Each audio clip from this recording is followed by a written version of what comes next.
Hello, welcome back to another video. I know my last video was real shit.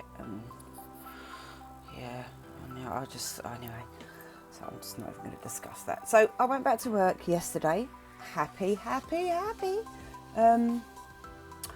But today I went to work, had my break, went back and had my gloves on. I'm like, what is that in my glove? I can feel something in my glove. So I'm like, okay. So I took my glove off and bing, my nail broke off cleanly. Look, just broke off. Now, it's probably because it was right thin on the sides, but it broke off. And to be honest with you, I was quite lucky I was wearing a glove, because that probably would have really hurt if I didn't have a glove on. All my others survived, but that one didn't. So what I'll do is I'm going to take it off, and I might either reshape it, I might reshape them all really, or just do that one again. So let's get started. Alright, so I'm just showing you how I filed off most of my nail bed, because it was easier to file off than it would have been to try and do something with it. The best thing to do is to file off as much as you possibly can, then you've got less soaking, so you're not really sticking acetone on your skin, drying it out or anything. So that's what I did. I just showed you how I file it down as much as I possibly can without having to damage my nail plate or whatever else. And then what I do is, once I've done that, then I'll soak it. You know, I just get it down as low as I possibly can, and then I will get some acetone on a lint-free wipe, pure acetone I must add, on a lint-free wipe, and then I just saturate it, and then I will cover it with foil, silver foil, because I find that's better than the clips, and I just put a tight wrapping around it, and then I just sorry, I'm just trying to find something, and then I just soak it off, and once I'm happy with that, I just scrape off what I need to scrape off. And as you can see, that's what I'm doing now. I'm just scraping off the rest, because you don't want to file down too low and actually hit your nail plate, because that will cause you a lot of damage and a lot of pain, and it's very uncomfortable, and yeah, you don't want to do stuff like that. So what I'm doing here is I'm just making sure that I have no stuff left on my nail plate. And then, oh, where did that go? And then, sorry, I was looking for me, I want to take my gems off, I was looking for my nippers. And then you just make sure that you've got a clear plate or a clean plate to be able to work from. Now, sometimes I'll completely take off the enhancement, like even right off my nail, I'll take it off completely, or sometimes I'll leave just a tiny thin layer on there, just so that, you know, it's just something there really, because yeah, I'll just show. Right, so here I'm just showing you how I finally managed to stick a form on. It took me ages to put a form on, it took me so long. Yeah, it's like, yeah, it took me ages to stick a form on. So once I was happy with my form and I stuck it on, I dehydrated, double heat dehydrated, because you know what, I could just sit there and watch that for hours, just watching dehydrations for hours. I could watch that. It's so nice. Sorry, what I'm actually trying to do is take off my Swarovskis off my nail, because I need to cut this thing off. That one broke. That one not good. Alright, yep, that one's got saved.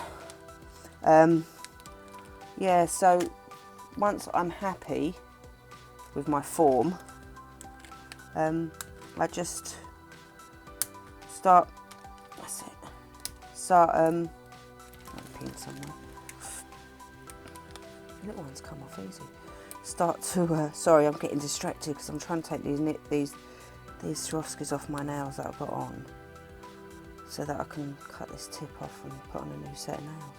Yeah, so I thought what I'd do is I'll create a nail bed with just some clear acrylic, just a thin bed, just so that I've got something to work on, really, more than anything else. Just something to work onto, like a base. I didn't want to put a straight colour down on my finger. You know, I wanted a clear base to work onto. I've got to practice this stuff, so I thought I'd just do that. So what I'm trying to do is, sorry, I want to take this bit off by my finger. I don't want to hurt my finger. There we go. Right. Take these little caviar beads off. I know, right. That's it, they're all in there. Right. Yeah, what I do is I pop, when I take my beads off, my nails off, my gems off, I stick them in a little airtight bag and then I can deal with them later. Soak them in a bit of monomer, pure acetone, take the glue off and I can use them again. But like I say, because they're only for me, I only use them on me. Right, so I'm trying to make sure that this form is fitting properly because it feels like it's slipping. And that's what happens with cheap gems. They just, cheap forms, they just slip off, you know. But I'm happy with that. That's quite a fit. That was very thin. That was very, very thin. It took me ages to get that thing off. Sorry, I wasn't watching very well. I was doing my gems. So these are so I got some soft white and some porcelain, and I wanted to see which one would look nicer. As on, like, I know I put it on a white cloth, but it still give me an idea of what it looked like. Because what I was originally going to do was a blend. I was going to do a pink ombre, you know, being adventurous, and yeah, that went very good. So what I decided to do was not a pink ombre because, excuse me, because it didn't work out very well, as you'll see later in the video. It didn't work out well at all. I'm like, what a complete waste of my time. But this is exactly that pink. Oh my god. Yeah, so I'm just putting the pink on the tip and I'm just feathering it at the back so that when I do the blend it looks good. To be honest, I was not happy with the way this nail looked, and it was so warm, it set so quickly, so I had to put on some more.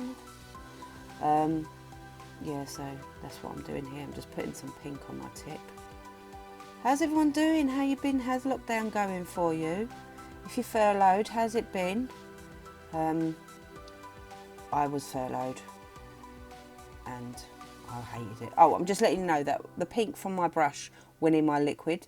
As you see, where it poured out, it was pink. So what I did was I just poured out the little piece I had, put a little bit of acetone, pure acetone in the bottom, and just cleaned it, just rinsed it out and cleaned it, and it was clean again. Because you don't want to contaminate your other colours with a dominant colour. So that's what I did. So now I'm just using my nail bed colour. So how's everyone been? I know I sort of deviate in my conversations, talking to myself. I hope you had a good, I hope you're, you know, having a nice time, having time off work, whatever. To be honest with you, I really struggled with not working. I've really, really, really, really struggled with not working. But it's all good now, I'm back to work. Woohoo! It's a bit of a nightmare because I think because we're open and customers see that we're open, they think that, well, if the shop's open then social distancing's out the way, is not being implemented anymore. And yes, we can use cash, and it's like, nope, you've still got to keep your social distancing, and nope, you cannot use cash in any B&Q store at the moment until the store says otherwise.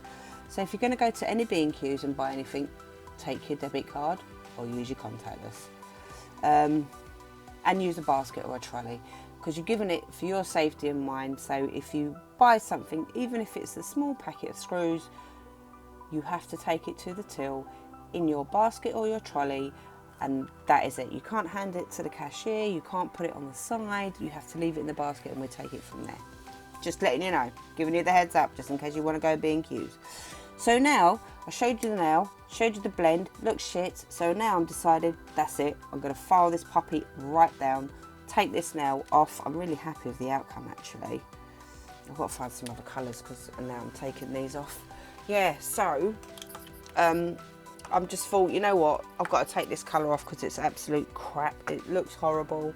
The blend's not great, I was not happy with how it looked in the end.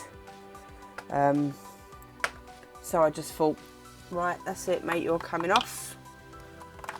And I shall just do one whole complete pink nail. So that's exactly what I did. One whole complete pink nail. I was really happy with the way it looked actually. I don't usually do stuff like that. What colour is that? So, sorry, I'm just looking through my colours to do the other nails.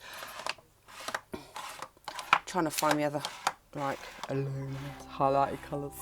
Yeah, so I just thought, you know what, I'm going to just, look at it. It looks so much better. I was so happy with it. I don't know if my apex is too high, but I'm really happy with the overall complete shape and everything. I thought I'd keep this at normal speed just so you can see.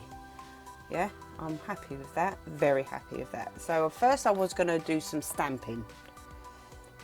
And then I thought, nope, don't stamp me, shit's shit. So, because I ain't got no stamping inks, like paints either, inks, whatever. So I thought, all right, then the next best thing I should do then is I've got a bit of glitter from A&A Glitter. It's called Neon Pastel Lime. I will put a link in the description box. So what I did was I just covered my whole nail in some base coat, because it's better than sticking a top coat on, it's not so thick. And then I just randomly picked up bits of green glitter and put it on my nail. I just put it on at a slant, because why not? So then what I decided to do was, you know, that's not going to be sparkly enough. So then I got some Unicorn Tears crushed ice from A&A Glitter, and I put some of that on. It's just crushed mylar pieces. That's what that is. So I was like, yay! I'll give it a sparkle that it needs. So here's the crushed Unicorn Tears. I'm really sorry, I shouldn't really be doing this video because I'm getting distracted by trying to find something. You know, when you just want to look for something. Okay, let's finish the video. So now I'm just sticking some crushed mylar pieces around. I'm not sure, I'm just sort of like going over the glitter really, because to be honest, I was quite glad I did, because it sort of made the glitter stand out a bit more on there. So that's them, and then I'll sort of show you, look how bright that is underneath there. It's not giving it justice, I tell you, really isn't. That's proper bright, mate, proper bright. Yeah, that did really glow underneath there. I forgot I left that voiceover in. So now I'm just getting a piece of white polish gel paint that I have, and I'm just putting a stripe down the side of my nail, and that's all I'm doing, just to, yeah, and that is all I'm doing. After I put the glitter and that on, I did top coat it and bake it for 60 seconds, so it's going on a dry coat. And then what I did was, it was a little bit, but because some of the mylar stuck out a bit, it was a little bit bumpy. What I did do is I just filed it down a bit, just a little tiny bit, just so it was more flat and even. And then what I did was I decided that I'll put a thin little bit of top coat on, just a real thin piece, just to give it a tiny coating. And that's it, it was finished. I was quite happy with the way this nail looked. Put some more cuticle oil on. Look, it looks right, doesn't it? It's not bad. I'm quite happy with the way it turned out. You know, hopefully my own nail videos will get better. Look at that, so pretty, pretty, pretty. So summery. I've got my other neon colours out, so I'm going to do some more neon nails. Yeah, I hope you enjoyed this video. I hope my babbling wasn't too annoying. If you're still on furlough, don't worry, it will be over soon. And if you're back at work, don't worry, your weekend will be here soon too. We will see you later. Take it easy. Ta-da. Bye.